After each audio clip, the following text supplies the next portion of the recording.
Manda brasa aí. Um pouco sobre o Renan também, o desempenho do Renan nessa pesquisa Real Time Big Data. Porque ele aparece com o seu melhor desempenho até hoje, né? Na questão entre os entrevistadores, mostra uma lista com os nomes dos candidatos, Renan aparece em terceiro com 9%. Mas quando se consideram apenas os votos válidos, eliminando as pessoas que disseram que votariam em branco ou nulo, pode-se dizer que Renan alcança finalmente os 10%, que é aquela barreira que eu estava dizendo antes, que sempre foi considerada não só simbólica, mas como um marco mesmo para qualquer candidato que tenha a pretensão de conseguir um cargo executivo, né? Então, Duda, você acha que isso vai ter algum impacto, que tem uma tendência do Renan continuar crescendo, ou você acha que ele está acumulando capital político para próximas eleições? Bom, eu acho que ele está crescendo e ele pode mexer muito nas eleições desse ano, tá? Porque os dois principais candidatos não estão consolidados, né? Há ainda muita suspeita, rumores de que coisas ainda podem acontecer na campanha do Flávio, né, prejudicando, coisa que a gente ainda não teve conhecimento. O Lula não é um bom candidato, então tem chance de a gente ter uma surpresa assim. E o Renan, ele vai crescendo, a cada pesquisa, a cada mês, ele vai subindo ali uns 2 pontos, parece ser um crescimento sustentável, e quando chega nos 10% é isso, é a barreira psicológica, ele começa a aparecer mais, já saíram reportagens sobre o Renan Santos já em vários veículos, então fica impossível ignorar o Renan Santos, e aí para ele é super importante isso, porque o Renan não vai ter tempo de televisão, né? O Missão é um partido que acabou de ser autorizado aí pela Justiça Eleitoral. Então, com esse respaldo nas pesquisas também, meio que os canais de televisão vão ser obrigados a chamar o Renan para os debates, né? Vai ficar muito difícil não chamar o Renan. E aí ele consegue um espaço super importante nesse ano eleitoral. Perfeito, bem observado. Wilson, você quer acrescentar alguma coisa sobre o papel do Renan na eleição? Agora. Calma, cara, tem 24 minutos o vídeo. Isso faz parte do meu react, cara. Não era pra você responder, uma pergunta retórica, se chama. Greve, eu acho o seguinte, vamos lá. A terceira via, normalmente o terceiro colocado, ele fica ali nas eleições, historicamente, tá? Se você for pegar 2010, 2014, 2006, 2018, normalmente ali, ele fica no patamar entre 8% e 14%, 15%. Então assim, o primeiro patamar ele já cumpriu. Se a gente for fazer uma comparação, salvo engano, o Renan hoje, em pesquisa, teria mais ou menos o mesmo percentual que o Alckmin teve nas eleições de 2018. Tá? Então, algo na casa, fazendo uma comparação, fazendo uma projeção com base nos últimos...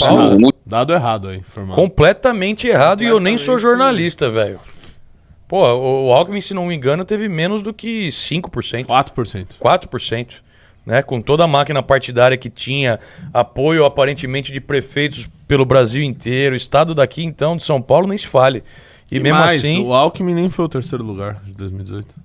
Então... Foi o Ciro. E o Ciro fez 12. O cara tem que entender um pouco, pesquisar um pouco mais, pô, pra soltar uma informação assim, né? Senão fica chato, cara. Esse cara fez umas críticas aí, tá? Vamos ver o senhor Wilson. No pleito de 2022, né, quando 122 milhões de brasileiros foram às urnas, hoje o Renan teria algo em torno de 12 milhões de votos. É muita coisa, tá? É muita coisa. Só que o desafio do Renan, a partir de agora, vai ser conquistar um público que não está tão ligado nas redes sociais, na internet ou no debate político cotidiano. Quem está ligado nesse debate, quem acompanha a política de Apogea, já conhece esse personagem. A questão é que agora ele precisa também ser conhecido entre as pessoas que não acompanham esse debate. São as pessoas do cotidiano, sabe? O camarada é o motorista de Uber, é o padeiro, são pessoas que estão pensando na própria vida, que vão começar a pensar em eleição lá em agosto, que sai em outubro, às vésperas de ir para a urna. Então esse que é o desafio do Renan agora. Ainda mais, por exemplo, em regiões como o Nordeste, em que ele é pouco conhecido. Ele criou algumas polêmicas lá no Nordeste, fazendo algumas visitas em algumas capitais, mas isso ainda é pouco para um candidato que tem projeção, que tem a expectativa, que tem o desejo de ir para um segundo turno. De novo, ele precisa ainda ser conhecido, ele precisa transpor essa barreira do bolsonarismo, que é uma barreira muito, muito sólida. Qualquer estudioso aqui de ciência política, ele vai te falar, olha, que hoje o bolsonarismo tem um piso de 20%. Então o Renan ele tem que crescer junto a esse eleitorado, para ele conseguir pensar em voos maiores, Greve.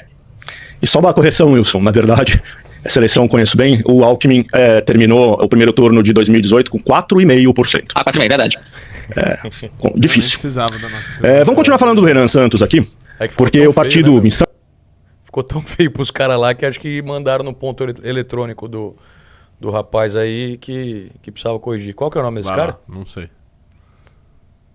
Divulgou o plano de governo. A gente até comentou ontem que eles tentaram cadastrar lá as 360 páginas no sistema do TSE e não entrou, né?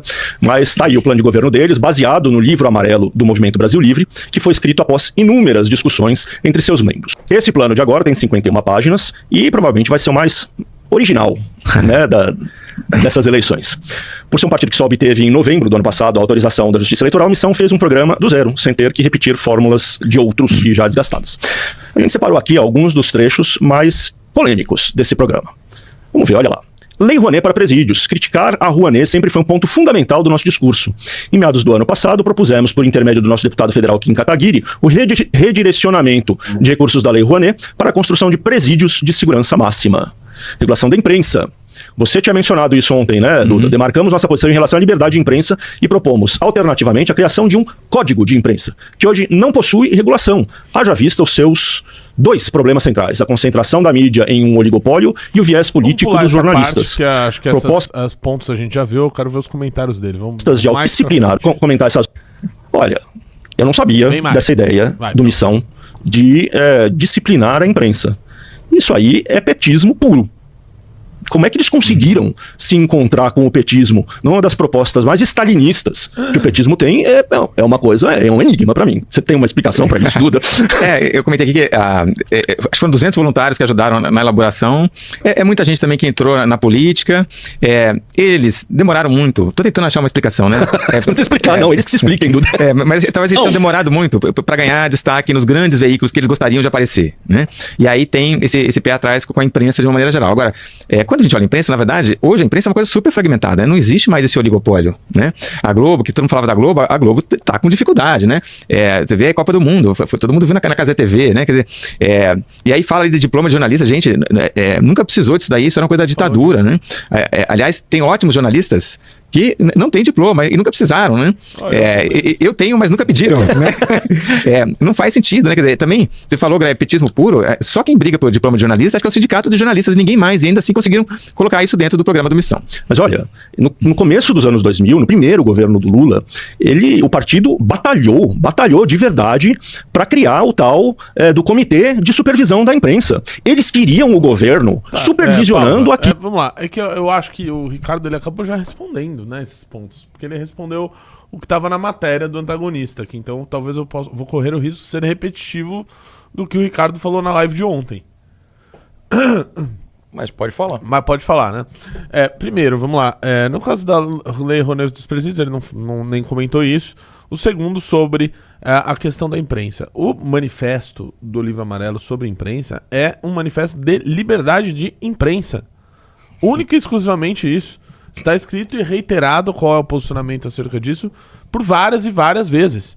Só que é dito, como existe em vários outros países, existe uma lei geral da imprensa e que faz, inclusive, com que você não tenha oligopólios de meios de comunicação, que é um grande problema. Você ter mais liberdade, o correto é você ter mais liberdade dos meios de comunicação e você ter mais opções, inclusive. É apenas isso que está escrito. Só que talvez o termo disciplinar, que é um termo utilizado muitas vezes quando você elabora uma legislação, né, sobre determinado tema, olha, esse tema aqui disciplina a área de tal coisa. Eles tenham levado talvez ao pé da letra interpretativo de que... Não interpretaram o texto. Exatamente, de que essa é uma obrigação, exatamente, é uma imposição de regra e etc. Então isso não faz sentido. Inclusive no Livro Amarelo completo, essa questão da imprensa aqui no plano de governo do Estado de maneira resumida, está de forma muito mais ampla, né, os argumentos acerca disso. E, novamente, citando várias vezes a defesa intransigente da liberdade de imprensa. Porque é justamente neste pilar que o MBL foi fundado, em 2014, após a sede da Editora Abril ter sido atacada por vândalos petistas. Essa foi a nossa primeira pauta de manifestação, então não faria sentido falar outra coisa agora no programa. Então, assim... E a gente pode ser crítico à imprensa, Renatão? Pode. A gente pode ser crítico a jornalista A, B ou C por alguma matéria, por alguma opinião, alguma coisa que o cara falou? Pode. Mas a gente vai divergir de forma a garantir o direito que ele tenha de expressar também a sua opinião, pô. Entendeu? Qual que é a dificuldade da imprensa de entender isso? Às vezes eu desconfio que esses jornalistas não devem nem ter lido o plano de governo resumido, que foi protocolado no TSE. Quiçá o plano completo, de 360 páginas, né? E, inclusive, a gente vai... Eu sugiro, Renato, que quando a gente... quando o Partido Missão, no caso, né? Lançar o plano de governo completo, o Livro Amarelo, que vai acontecer em breve... Dia 1, né? Que a gente distribua esse Livro Amarelo completo para os jornalistas, para a imprensa. Sim. tá? Para que eles possam ter acesso a esse conteúdo e tenham mais embasamento na hora que forem falar das nossas propostas. Agora, o Greb, eu não vou comentar um ponto específico, acho que a gente tem que pensar a coisa um pouco mais global. E me incomoda muito esse tipo de postura do missão. Da missão, né? Eles falam que não concorda com, né? Que a concordância é da missão. Porque é o seguinte, me parece que a inspiração que esses caras tiveram foram das piores autocracias do mundo, Greb. Você e o Dudu, que conhece um pouco mais de política internacional, me parece que os caras foram se inspirar no Kelly. Foram se inspirar, sabe, em Viktor Orbán pra montar esse programa de governo. Pera lá! Parece que os caras foram se inspirar Pera no lá, Kelly. mas... A gente mandou esse cara aqui pra El Salvador justamente pra se inspirar em Bukele, meu amigo. Não, mas pera lá. Quem disse que em El Salvador há cerceamento da imprensa? De onde vocês tiraram isso? As pessoas, elas não sabem o que elas falam, né? Tanto que você for ver, eu já falei isso 1 milhão de vezes aqui, que as pessoas, quando elas vão falar da questão de imprensa em El Salvador, eles falam de um único jornal, que é um jornal de oposição chamado El Faro, que é um jornal que existe na América Central, e que recebia declaradamente dinheiro do Jorge Soros. E aí, quando o Bukele passou uma legislação proibindo que organizações recebessem dinheiro estrangeiro dessas organizações não governamentais, etc. e tal, justamente para barrar o avanço do Soros e dessas pautas... Que é o que nós vamos fazer aqui no Brasil. Nós vamos fazer aqui. Aí esse jornal pulou para fora de El Salvador, porque ele falou, não, eu não consigo me sustentar assim. Ele não foi censurado, simplesmente parou de entrar a grana para se suja pros adequar caras. às regras nacionais claras de financiamento. Que já deveria existir, inclusive. Então as pessoas acham que por isso há algum tipo de cerceamento de imprensa. Não há. E tá na moda, Renatão, quando você vai tratar de qualquer tema de El Salvador na imprensa brasileira, os jornalistas adoram ficar pegando esses exemplos aí pra querer transformar o Bukele num vilão. Sim. Entendeu? Falou, pô, mas beleza, trouxe segurança pra população de lá, transformou o país, tirou El Salvador como sendo o país mais perigoso do mundo pro mais seguro das Américas. Mas e as liberdades individuais no país? Mas e a imprensa? Mas e isso? Mas e aquilo? Como se as pessoas lá não tivessem sido literalmente libertadas, né? Elas estavam presas em um regime ditatorial de facções criminosas, de gangues. Elas eram regidas, a vida das pessoas de bem em El Salvador era regida com base nas leis das gangues e facções criminosas do país. O Bukele foi um libertador do país. Então, quando os caras querem manchar o que foi feito lá, eles precisam parar um pouco e entender como que era El Salvador antes da entrada do Bukele. E não tem ninguém com mais substância para falar de um tema como esse do que você, Renatão. Que teve lá por 2 vezes, se não me engano, não é isso? Muito obrigado, 2 vezes. Estarei pela o nosso terceira, tá? internacionalista. Estarei pela terceira. Antes ou depois das eleições? Depois. Tá, porque nós precisamos de você aqui. É. Precisamos de você aqui, meu. Não vai sair do país antes das eleições, ok? Então, meu... Ano que vem. Já tá marcada a viagem? Ano que vem, dia 28 de fevereiro. Eleições em El Salvador. Eleições gerais. Eleições gerais, estarei lá.